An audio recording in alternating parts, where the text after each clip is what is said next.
अरे कितना कीमती समय मिला है, कितना कीमती समय मिला है, आप समझ नहीं पा रहे हैं, आप समझ नहीं पा रहे, पछताना पड़ेगा बाद में। थोड़ा समय विश्राम किया जाता है, इसको अभ्यास में डाल लो। कई वर्ष हो गए मध्याह्न में विश्राम नहीं, नींद का नहीं, थोड़ा शरीर स्वस्थ होने का, लेट जाना फिर बैठ जाना, फिर टहलना, फिर लेट जाना बैठ जाना, नींद का नहीं। रात्रि में 4 घंटे इसको लेटने के लिए देते हैं बस, बीमार स्थिति में। शायद बीमारी ना होती तो पद्मासन में इसको हम विश्राम देते, पर अब पद्मासन लगा नहीं सकते। शरीर सुख आराम त्याग किए बिना भगवत मार्ग में कोई भी विजितात्मा नहीं हो सकता। रगड़ो, इस शरीर को रगड़ो, हाथ में माला है या काउंटर है, टहल रहे हैं, जब नींद आ रही टहल रहे हैं, सिर्फ 4-5 घंटे शयन के लिए दीजिए। क्या कर पाओगे आगे? यही अवस्थाएं हैं, नवयुवक अवस्था। इसी पर विजय प्राप्त करो, नींद आदि पर, भोजन पर, नींद पर। जानबूझकर 1-2 दिन भोजन छोड़कर भजन पड़े नहीं रहना, कोई जान न पावे कि आप भोजन नहीं किए। पूरी दिनचर्या ज्यों की त्यों होनी चाहिए। जिद्दी स्वभाव, परमार्थ के पथिक का जिद्दी स्वभाव, आराम त्यागी स्वभाव। और शरीर को जैसा बना लो प्रभु वैसे ही है, इसमें जड़ है, कोई अंतर नहीं पड़ता है। रात में सो, दिन में 4 घंटा सोने का अभ्यास बना लो, दिन में सोते रहो। अभ्यास है, चाहे जगने का बना लो चाहे सोने का। आधा आधा कवल रोज बढ़ाते चले जाओ, भोजन आते फैलती चली जाएंगी। आधा आधा कवल रोज कम करते चले जाओ। 24 घंटे में 400 ग्राम अन्न से स्वस्थ शरीर का पोषण हो जाएगा और वो क्रियाशील रहेगा। 400 ग्राम अन्न से काहे को बर्बाद कर रहे हो? आते बढ़ाते चले जा रहे हो। इसको कम करो, कम करो। भोजन 400 ग्राम अन्न से काम चल जाएगा। जिसे भगवत प्राप्ति के बिना आप जिया नहीं जा रहा, तब भगवत प्राप्ति होती है। ये शरीर सुख आराम के त्यागने की, हमें बहुत समय बर्बाद मत करो, समय बर्बाद मत। भोजन कर रहे हो, नाम जब चल रहा है, अंदर पद चल रहा है, कोई भी भोग तुम्हें नहीं फंसा सकता यदि भगवान नाम चल रहा है। समझ ही नहीं रहे, भगवान नाम नहीं जप करना, बस मन मानी आचरण करना है। बड़ी भारी आवश्यकता है शरीर सुख आराम के मिटाने की साधक को। जीवन भर इसी में लगे रहे, जीवन भर। जब से इस मार्ग में चले तो इसी पर है। नींद और भूख दो पर भारी प्रहार रहा है, नींद और भूख।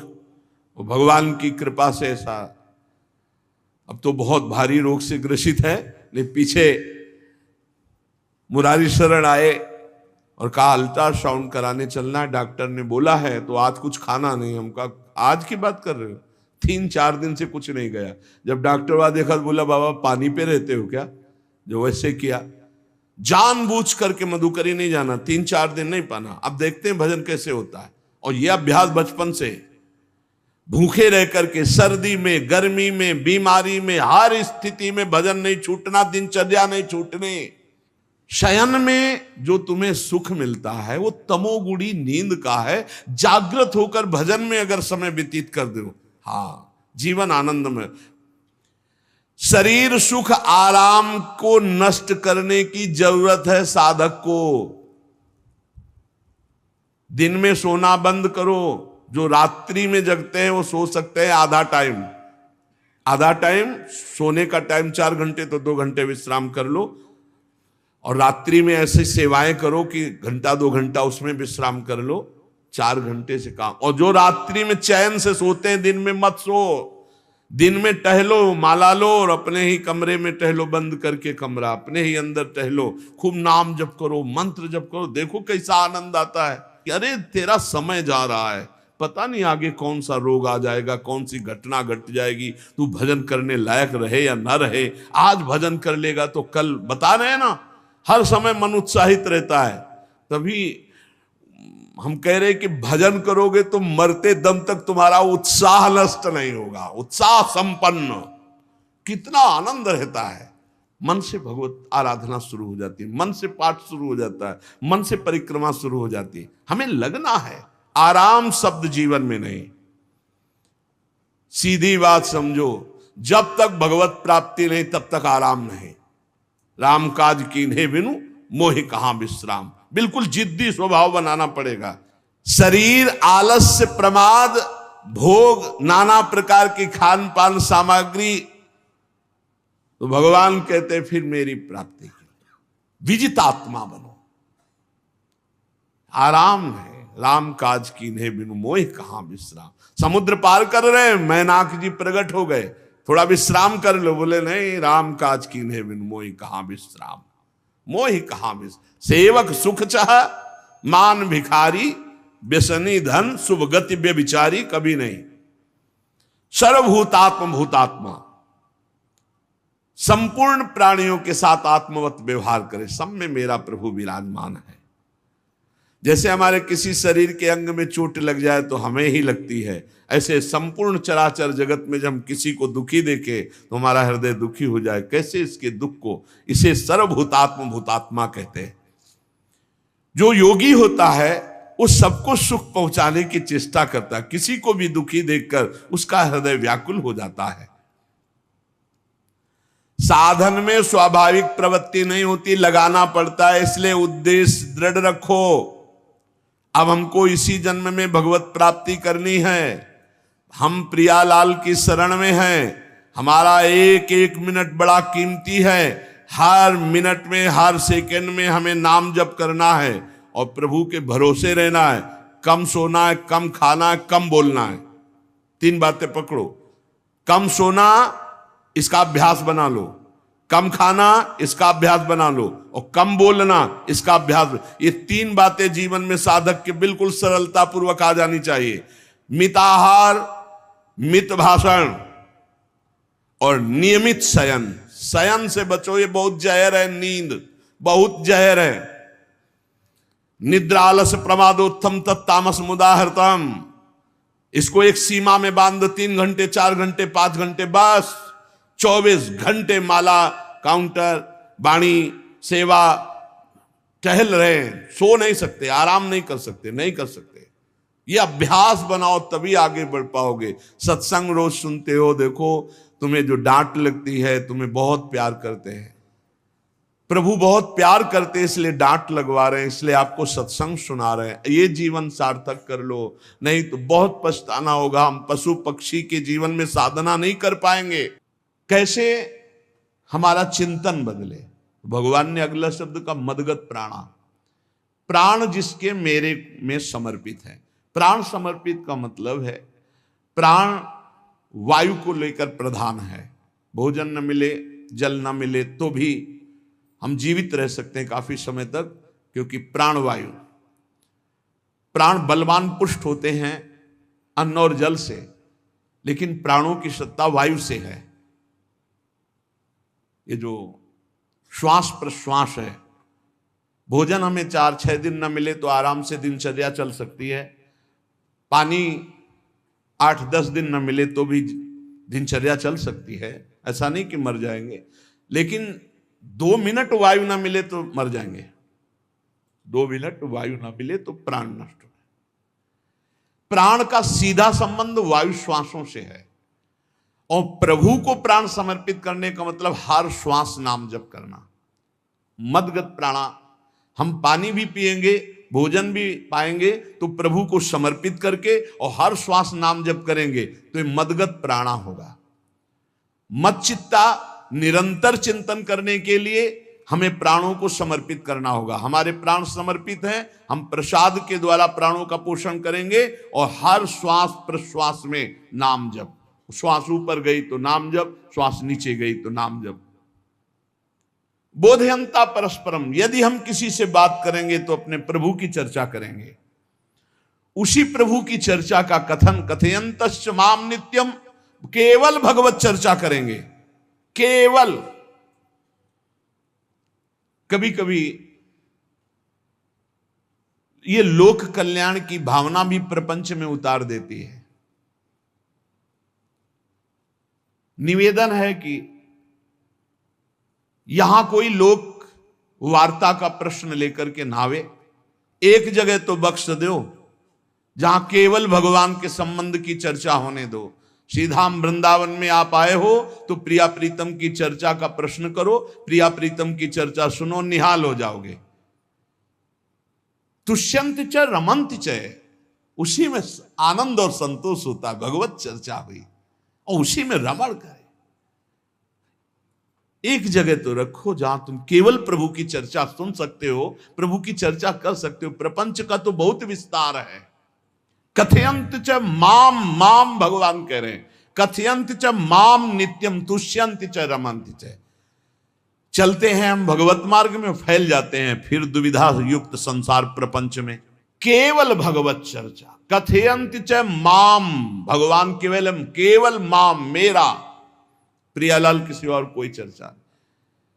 बार बार बोर्ड लगवा देते हैं, श्यामा श्याम की चर्चा के सिवा यहां कोई चर्चा न की जाए।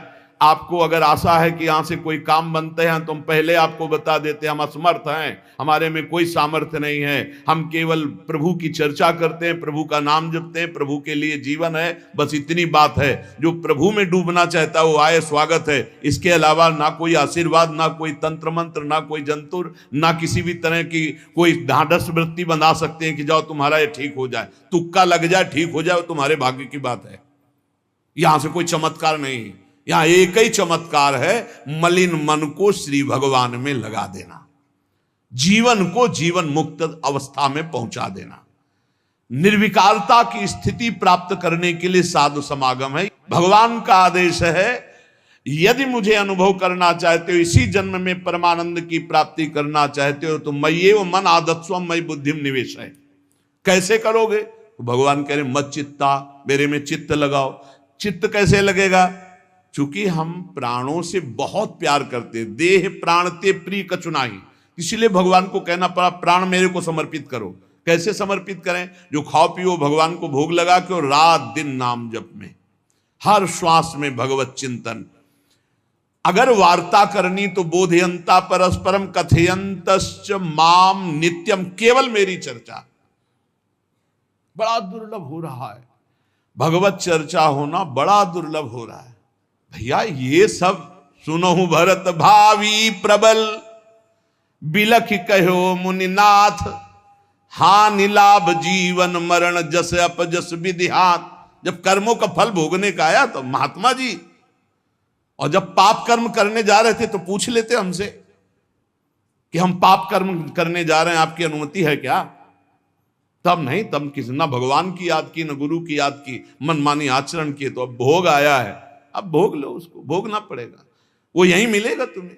पति पत्नी परिवार संसार मित्र, इन्हीं में सब कलह अशांति मारपीट नाना प्रकार का। अरे पूछो मत, भगवान के चरणों का जब तक आश्रय नहीं लोगे तो यहां का ये प्रेम विवाह, यहां का प्रेम तुम्हें शांति प्रदान नहीं कर सकता। भगवत भाव रखोगे, हर परिस्थिति को शांति पूर्वक निर्वाह। ये जीवन काटना भी एक कला है।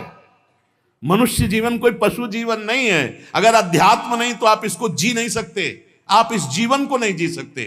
अशांत रहोगे, क्लेशित रहोगे, परेशान रहोगे। जीवन की कला है द्वंद्वों में समता, संपूर्ण जगत में रहते हुए ममता रहित हो जाना, संपूर्ण क्रियाएं करते हुए अहंकार रहित हो जाना। अभी जीवन मुक्तता का आनंद आ जाए तो मच्चित्ता मदगत प्राणा बोधयंता परस्परम कथयंत च माम नित्यम तुष्यंत च रमंत च। हमारा उद्देश्य भगवत प्राप्ति का है। जो भगवत संबंध से भगवत प्राप्ति करना चाहता है उसके लिए दरबार खुला है, फ्री है, कोई फीस नहीं है, कोई शर्त नहीं है। तुम कौन हो, कहां के हो, कोई मतलब नहीं। आपका केवल संबंध भगवान के संबंध से वार्ता होगी तो यहां हो सकती है। इसलिए सावधानी होकर हमारे समय को निरर्थक ना किया जाए। बहुत कीमती समय, जब प्रश्न होता है तो फिर उस पर चर्चा करनी ही होती है। हमें सिर्फ भगवान का आदेश है, कथयंतश्च माम नित्यम तुष्यंत च रमंति च। उसी में संतोष करना, उसी में रमण करना है। हमारा भरण पोषण श्री प्रिया जी से होता है, किसी व्यक्ति से नहीं होता है। हमारे यहां श्री श्यामा श्याम विराजमान है, उनका पूरा जगत है। तुम्हारी बुद्धि में मेड़ है, भेदभाव है, उनके लिए भेदभाव नहीं। सब मम प्रिय, सब मम उपजाए, तो हम अपने स्वामी के अनुसार चलेंगे। सब मेरे प्राणनाथ श्यामा श्याम के जन है, कोई भी हो, इतना ना छोटा ना इतना बड़ा, ना इतना प्रिय ना इतना अप्रिय, सब बराबर है। एक तरफ चाहे गुणात्मा, गुण से युक्त महात्मा, और एक चाहे दुरात्मा, दुर्गुणों से युक्त, दोनों को ऐसे दुलार करके श्री जी की तरफ बढ़ाने वाला मार्ग, ये मार्ग यहाँ का है। कथयंत च माम नित्यम तुष्यंत च रमंत च तेषाम सतत युक्ता नाम भजताम प्रीति पूर्वकम। जो सतत प्रेम पूर्वक मेरा भजन करता है, भगवान करे ददामि बुद्धि योगम तम, उसकी बुद्धि का योग मैं करा देता हूं। ये खास बात हुई, लगाने की चेष्टा हमने की मन बुद्धि को, और भगवान आकर मन बुद्धि में विराजमान हो गए। तेषामेवानुकंपार्थ महमज्ञानजं तमहा नास्यात्म्यात्म भावस्थो ज्ञान दीपेन भास्वता। भगवान कृपा करके उसके हृदय में ज्ञान प्रकाशित कर दिया। जब कोई सतत भजन करता है, प्राण प्रभु को समर्पित कर देता है, चित्त प्रभु में लगाए हुए प्रभु की चर्चा, भगवान उसके अंदर ज्ञान प्रकाशित कर देते, तो वो अनात्म भाव जो देह भाव था उसका नाश हुआ और वो भगवत भाव में स्थित हो जाता है। भगवान कह रहे हैं मत चित्तः सर्वदुर्गाणि मत प्रसादात् तरिष्यसि। जब कोई मेरे में चित्त लगाता है तो मेरी कृपा से सारे दुर्गुणों का नाश हो जाता है। महात्मा तो भगवान बनाते हैं। करो सत्य ते साधु समाना, मैं उसे साधु बनाऊं। हमारा कर्तव्य, हमारा चित्त प्रभु में लग जाए। मेरा चिंतन करो, भगवान का आदेश है, बस खास बात है चिंतन। हमारी प्रारंभ से विशेष श्रद्धा इसी बात में रही गुरु शब्द पे, कि रात दिन कोई भी चेतना युक्त क्षण ऐसा ना जाए जिसमें भगवत विमुखता हो। बस इसी बात की साधना जीवन भर रही। प्रारंभ में गुरुदेव ने कह दिया जब तक चेतना है तुम्हारे में, तो तुम्हारा जागृत अवस्था का चेतना युक्त एक भी क्षण व्यर्थ नहीं जाना चाहे। तो गुरु कृपा से यही प्रयास रहा है कि हमारा एक भी मिनट भगवान से विमुख न जाए। पूर्व में ऐसी स्वभाव वृत्ति बनाई थी कि लोगों को ये शंका होती थी कि ये बोल पाते हैं कि नहीं बोल पाते हैं, अर्थात इनके वाणी है कि नहीं है, मूक मौन, जटाओं का बोझा, एक वस्त्र, बस शांत। बुलाया गया, घंटा बजा तो पहुंच गए, प्रसाद लिए, उसमें एकांत, हर समय मंत्रा। कथा में बैठे हैं, अनुकूल वचन आया तो सुन लिया, नहीं पूरा का पूरा सत्संग ऐसे ही चला गया। हमारा मंत्र चल रहा है, एक क्षण भी मंत्र से बिलग नहीं। हमारा कर्तव्य है केवल चिंतन। चिंतन करोगे तो अभी मुक्त हो, अभी परिणाम में नहीं। अभी हम राधा बोल रहे हैं, अभी प्राण निकले, अभी श्री जी के पास पहुंच जाएंगे। भगवान की कृपा का बल और साधन का तुम्हारा पूरा प्रयास प्रयत्न, ध्यान रखो, दो से सिद्धि प्राप्त होती है। भगवान की कृपा का बल और आपकी पूरी साधना का प्रयास प्रयत्न, कायरता नहीं। भगवान की कृपा का बल और तुम्हारा पूरा प्रयास, पूरा प्रयत्न। देखो भगवान की दर्शन वृत्ति हृदय में जागृत हुई ध्रुव जी के पद को लेकर, कामना को लेकर। मैं भगवान का साक्षात्कार करूंगा, उनसे वरदान मांगूंगा कि मुझे सबसे श्रेष्ठ पदवी की प्राप्ति हो। चले, भगवान नारद जी मिले। पहला प्रलोभन, चलो अभी तुम्हें इस सम्राट पद पर नकार दिया। फिर भय, सांप हैं, बीछी हैं, जंगल के बड़े, और फिर यक्ष राक्षस, न जाने कौन कौन है। तुम अभी बालक हो, तुम्हें खा जाएंगे, तुम क्या तपस्या करोगे, क्या भजन। नहीं, इससे भी नहीं टिके। कुछ भी हो, कदम वापस नहीं जाएंगे, अब तो हरि की प्राप्ति। तो गुरु मंत्र दे दिया। 6 महीने बहुत ही देह भाव रहित होकर उच्च कोटि की साधना की। बालक होने पर यही मथुरा में, मधुपुरी में देह भाव रहित होकर के, क्योंकि जंगल में ऐसे ऐसे मच्छर बड़े बड़े ना, एक मच्छर मारे तो पूरा होश खराब हो जाए, पूरी चेतना जागृत। तो उस 5 वर्ष के राजकुमार के शरीर में कितने मच्छर चिपके रहे होंगे, क्या क्या भयावह। हमने तो सैनपुर में देखा, आसन लगाए बैठे, काला नाग सांप ऐसे फुसकार रहा है। पूरा दृढ़ निश्चय है कि अगर ये काटने का समय है तो काट लेगा, नहीं काटना तो बिल्कुल नहीं काटेगा, बैठे रहो। वो ऐसे पास से निकल गए, छाती से भी निकल गए हैं। निश्चय कि अगर काटना है काट। सैकड़ों बिच्छू, कभी ऐसे डंक नहीं मारा। और अगर काटना हो मारना हो ना तो बढ़िया महल में बैठे हो तो वहां जाके काट लेंगे। ध्रुव जी अपनी निष्ठा से कभी नहीं विचलित हुए। अब जब भगवान सामने आए तो आखिरकार 5 वर्ष के बालक घबरा गए। भगवान का तेज, भगवान का रूप, भगवान की महिमा। भगवान मुस्कुराए, कृपा दृष्टि से देखे, बल मिला, भगवान को देख पा रहे हैं। अब मन में आया कि मैं स्तुति कैसे करूं, क्योंकि कोई ज्ञान तो है नहीं। भजन किया, भगवान की प्राप्ति हो रही, लेकिन अब कोई ऐसा ज्ञान तो है नहीं जिससे भगवान का स्तवन करे। भगवान की तरफ देख करके कुछ कहना चाहते हैं, पर क्या भगवान को कहें ये ज्ञान नहीं। तो भगवान ने अपने ज्ञान स्वरूप शंख का ध्रुव जी के कपोल पे स्पर्श करा दिया। जो भगवान कह रहे, ज्ञान तो मेरी कृपा से होता है। अभी पीछे इस श्लोक में भगवान ने कहा, तेसा मेवानुकंपार्थ महमक ज्ञानजम तमः नाशयाम्यात्म भावस्थो। अनात्म भाव का ये जो आत्मस्वरूप अनात्म देह में भाव आ गया है, इसके नाश का जो ज्ञान होता है ये भगवान की कृपा से होता है। जे भी संग छुआया दिव्य ज्ञान और भगवान की दिव्य स्तुति की। तो ये देखा जाता है कि भगवान की कृपा से ही साधक में दिव्यता आती है, दिव्य ज्ञान आते हैं। पर प्रयत्न अपना होना चाहिए। प्रयत्न था तभी तपस्या में आए, नहीं तो प्रलोभन में फंस जाते या भय में डर जाते। ना प्रलोभन में फंसे चक्रवर्ती सम्राट पद देने पर, और ना भय में फंसे कि सांप बिच्छी और सिंह खा जाएगा, इससे भयभीत नहीं हुए। और प्रयत्न इतनी जोर का किया, आप भागवत में पढ़ लीजिए, देह भाव रहित होकर कितना कठोर तप, 6 महीने में भगवत साक्षात्कार। आत्मबल, भगवत कृपा बल।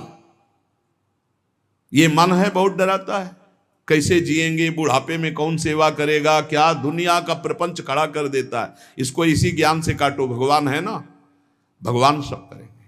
भगवान के लिए हमने जीवन दिया है, ये जीवन भगवान के लिए हार। अरे दिव्य हो जाओगे, रिद्धियां सिद्धियां हाथ जोड़े खड़ी रहेंगी। भगवान जानते हो क्या भगवान है। हम एक बार भगवान के नाम पर अपने आप को न्यौछावर तो करके देखें, पर यह अहंकारी जीव मानता नहीं है। ये अहंकार का बल लिए रहता है। आसुरी प्रकृति है ये अहंकार। अहंकारम बलम दर्पम कामम क्रोधम च संश्रिताः। जिसके अंदर ये आसुरी प्रवृत्ति अहंकार होता है, उसमें काम क्रोध लोभ ये भरपूर होते हैं। कहां से भगवत प्राप्ति हो। जहां ये दुश्मन रहते हैं वो घर तो तुमने सुरक्षित दे रखा है दुश्मनों को। आसुरी प्रकृति को तुमने, अहंकार को अपना स्वामित्व दे रखा है। मैं वो अहंकार जिसके साथ प्रकृति लगती है। जब अहंकार और बढ़ जाता है तो ईश्वरोहम अहम भोगी सिद्धोहम बलवान सुखी। तरंग से समुद्र नहीं होता, समुद्र से तरंग होती है। हम जितने भी हैं सब तरंग हैं उस परमात्मा की। वायु विकार नष्ट हुआ, समुद्र में ही लीन हो गए, ये बात है। लेकिन एक तरंग समुद्र नहीं पैदा कर सकती। एक सूर्य चमक रहा है, कोई बंद के सूर्य दूसरा चमक के दिखाए। बहुत सावधानी से उपासना करो। ये अहंकार, भगवान कह रहे हैं, भगवान ये जो अहंकारम बलम दर्पम कामम क्रोधम च संश्रिताः, इस अहंकार को नहीं मिटाया तो ये अनुभव कराने लगता है और 4 बोलने लगते हैं कि आप तो भगवान हैं। तो धर्म सम्राट करपात्री जी, इतने सिद्ध महापुरुष, और विश्वेश्वर विश्वनाथ जी की स्थापना करके रात दिन आराधना काशी में। बड़े बड़े सिद्ध महापुरुष भगवान शिव की आराधना करते, बड़े बड़े सिद्ध महापुरुष भगवती अम्बा की आराधना करते। ये कौन सा ज्ञान प्रकट हो जाता है जो भगवत स्वरूपों का अपमान होने लगता है। मुझे यही समझ में नहीं आता। गुरु रूप से हमें शास्त्र के आचरण देने आए, मनमानी भ्रष्टाचार सिखाने नहीं आए। आज तक कभी कहीं भी भगवत स्वरूपों का अपमान महापुरुषों द्वारा नहीं हुआ। महापुरुष और भगवान में अंतर नहीं, पक्का मुझे विश्वास, हम तो चराचर जगत को भगवत स्वरूप मानते हैं, लेकिन आचरण कराने के लिए आचार्य गुरुदेव जैसे चले हैं वैसे ही चलना होता है। सदैव संतों ने अपने को अधम और तुच्छ और नीच कहा है। हनुमान जी जैसा कोई ज्ञानी, महाबली, कोई त्यागी, कोई ब्रह्मचारी, बैरागी, हनुमान जी जैसा कोई त्रिभुवन में द्वितीय हुआ हो तो बता दो। अतुलित बलधामम हेम शैलाभदेहम दनुजवन कृशानुम ज्ञानिनाम अग्रगण्यम। अरे जय गिर चरण दे हनुमंता चले उसगा पाताल तुरंता, हजार हजार को पकड़ के कछु मारिस कछु मर्दिस कछु मिले से धर धूरी। अब विभीषण जी से कैसे परिचय बता रहे हैं। प्रात ले जो नाम हमारा तेहि दिन ताहि ना मिले आहारा।